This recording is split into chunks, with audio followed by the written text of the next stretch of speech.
Airbus flight 202 Karachi से इस्लामाबाद जा रही थी। इस वक्त इस्लामाबाद में बारिश हो रही है और प्रोसीजर के मुताबिक प्लेन को सर्कल अप्रोच के जरिए एयरपोर्ट पर लैंड करवाया जाना था।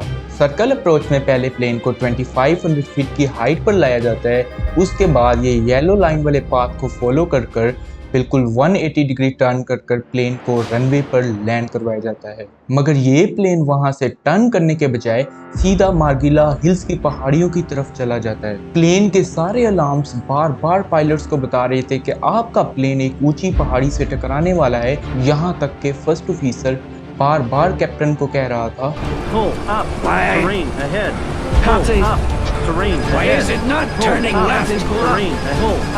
Captain, why did the plane not turn left? Sir, Captain, terrain. Oh my God, Captain, we are going down. Captain, we're going to...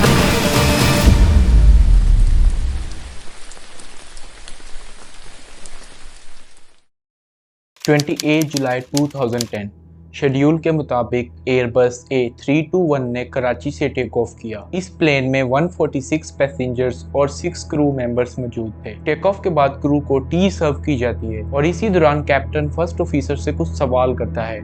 सवाल के लिए जो जबान इस्तेमाल की गई वो बहुत ज़्यादा सख्त थी और रूल्स के खिलाफ थी, जिसकी वजह से फर्स्ट ऑफिसर अंडर कॉन्फिडेंट महसूस करने लगा। ये सवाल जवाब का सेक्शन अगले 1 घंटे तक जारी रहा। उसके बाद फर्स्ट ऑफिसर ज्यादातर खामोश रहा। कुछ ही वक्त बाद ATIS से एक मैसेज रिसीव होता है। ATIS automatic terminal information service को कहते हैं, जो कि प्लेन्स को बताती है कि कौन से रनवे पे प्लेन को किस टाइम पर लैंड करवाया जाएगा। तो इसने ये मैसेज दिया कि आप लोगों के लिए रनवे 12 मौजूद है। दोनों पायलट्स में से एक वक्त में एक ही पायलट प्लेन को कंट्रोल कर सकता है और इस वक्त कैप्टन के हाथ में कंट्रोल था। इस्लामाबाद में मौसम खराब और विजिबिलिटी के कम होने की वजह से कैप्टन को ये मालूम हो चुका था कि प्लेन को सिर्फ सर्कल अप्रोच के थ्रू लैंड करवाया जा सकता है, और वो भी नैव मोड में। नैव मोड में प्लेन के कंप्यूटर यानी कि FMS में कुछ पॉइंट्स को फीड किया जाता है।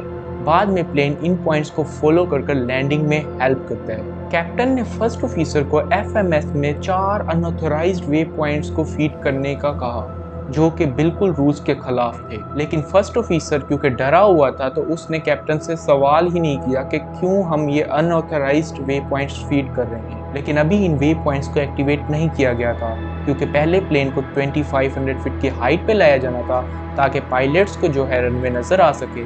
इसी वक्त कैप्टन ATC यानी कि एयर ट्रैफिक कंट्रोल से राइट डाउनवर्ड अप्रोच की रिक्वेस्ट करता है, लेकिन मौसम खराब होने की वजह से राइट डाउनवर्ड अप्रोच अवेलेबल नहीं थी, जिसकी वजह से इन्हें लेफ्ट डाउनवर्ड अप्रोच की तरफ जाना पड़ता है। बेसिकली लैंडिंग के वक्त 2 तरह की अप्रोच की जा सकती हैं, एक राइट की तरफ से रनवे के और एक लेफ्ट की तरफ से।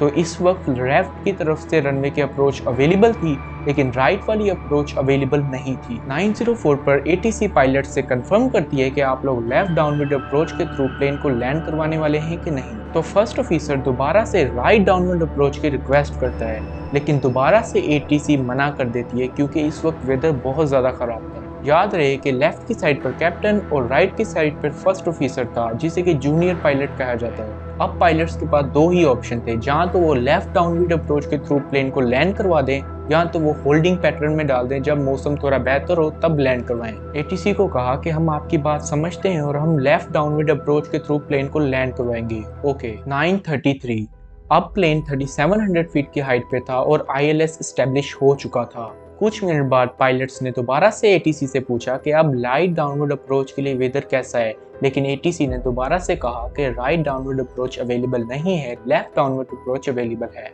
अब कैप्टन ने प्लेन की हाइट को 2500 फीट से रिड्यूस कर 2000 कर दिया। तभी फर्स्ट ऑफिसर ने कैप्टन को याद करवाया कि हम 2500 फीट पर ही प्लेन को फ्लाई कर सकते हैं, इससे नीचे हम रूल्स को ब्रेक करेंगे। और फिर कैप्टन ने प्लेन को दोबारा से 2500 फीट पर लेवल कर दिया और ऑटो पायलट 2 को डिसएंगेज कर दिया, जिसका मतलब कि अब ज्यादातर कंट्रोल कैप्टन के हाथ में था। 9:37 पर ATC ने पायलट्स को ये मैसेज दिया कि PK फ्लाइट 356 सक्सेसफुली लैंड कर चुकी है जिसकी वजह से पायलट पर और भी ज्यादा प्रेशर आ गया कि अब हमें तो प्लेन को लैंड करवाना ही होगा। कैप्टन ने दोबारा से प्लेन की हाइट को 2500 से रिड्यूस कर 2300 कर दिया और इस बार फर्स्ट ऑफिसर ने भी कैप्टन को कुछ नहीं कहा और इसी वक्त कैप्टन ने फर्स्ट ऑफिसर को कहा कि वो फ्लाइट प्लान को एक्टिवेट कर दे जो कि उन्होंने प्लेन में फीड किया था। मौसम बहुत ज्यादा खराब होने की वजह से एटीसी ने कैप्टन को सजेस्ट किया कि वो प्लेन को होल्डिंग पैटर्न में डाल दे ताकि जब मौसम ठीक हो तब प्लेन को लैंड करवाया जाए, लेकिन कैप्टन ने एटीसी की बात को इग्नोर कर दिया और फर्स्ट ऑफिसर को कहा कि जो भी कहते हैं इन्हें कहने दो, जिससे पता चलता है कि प्लेन अभी कैप्टन के सेट किए हुए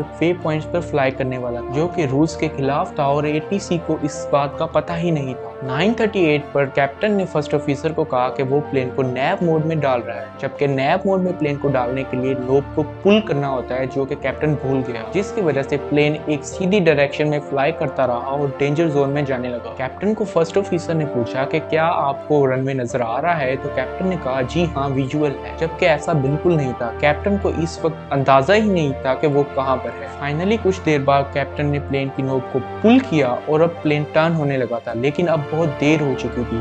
प्लेन ऑलरेडी डेंजर जोन में आ चुका। डेंजर जोन या फिर नो फ्लाई जोन उस जोन को कहा जाता है जिस पर प्लेन उड़ाने की इजाजत नहीं होती, क्योंकि ये इधर ऊंची पहाड़ियां होती हैं जहां पर प्लेन टकरा सकता है। जैसे ही एटीसी को पता चला कि प्लेन डेंजर जोन में जा रहा है तो उन्होंने कैप्टन्स को कहा कि प्लेन को लेफ्ट टर्न करें ताकि प्लेन डेंजर जोन में ना जाए। कुछ ही सेकंड बाद पहली ट्रेन अहेड की वार्निंग रिकॉर्ड होती है, जिसका साफ साफ ये मतलब था कि प्लेन गलत डायरेक्शन में जा रहा है और आगे कोई चीज है, जिस पर फर्स्ट ऑफिसर ने कैप्टन को कहा कि सर आगे कोई ऊंची जगह है, प्लेन को लेफ्ट टर्न करें। अब कैप्टन बहुत ही ज्यादा कंफ्यूज लग रहा था। 9:40 पर एटीसी ने दोबारा से कैप्टन से पूछा कि क्या आप लोगों को रनवे नजर आ रहा है कि नहीं, जिस पर फर्स्ट ऑफिसर ने कैप्टन से पूछा कि सर क्या बताएं। दोनों ने कोई जवाब ना दिया, जिस पर एटीसी ने दोबारा से कैप्टन से पूछा कि क्या आप लोगों को रनवे नजर आ रहा है, तो कैप्टन ने जवाब दिया कि air blue flight 202 visual with the ground, यानी कि हमें रनवे नजर आ रहा है, जबकि ऐसा बिल्कुल नहीं था। कुछ ही सेकंड्स बाद 2 और टेरेन अहेड की वार्निंग्स रिकॉर्ड होती हैं। कैप्टन ने प्लेन को लेफ्ट टर्न करने के लिए नोब को रोटेट किया,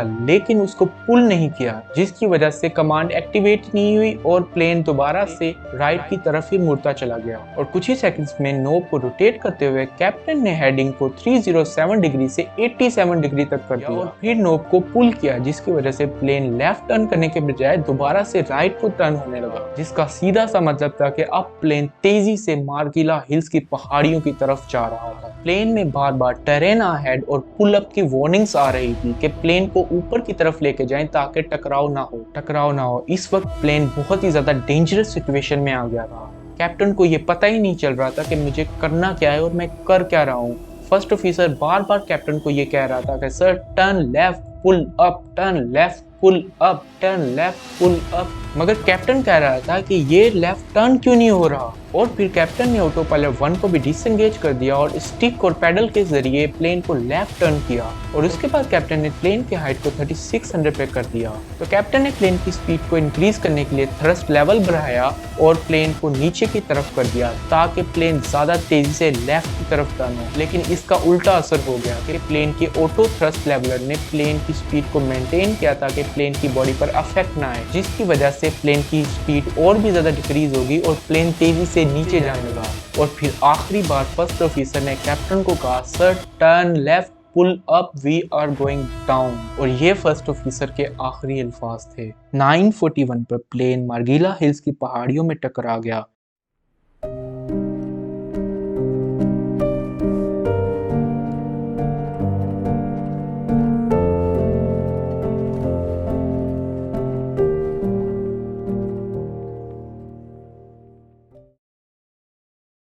टकराते वक्त प्लेन की हाइट 2800 फीट थी, लेकिन अगर प्लेन को प्रोफेशनली हैंडल किया जाता और कुछ फैसले बर वक्त किए जाते तो हादसे से प्लेन बच सकता था। तो आज के लिए बस इतना ही, मिलती है अपनी नेक्स्ट वीडियो में।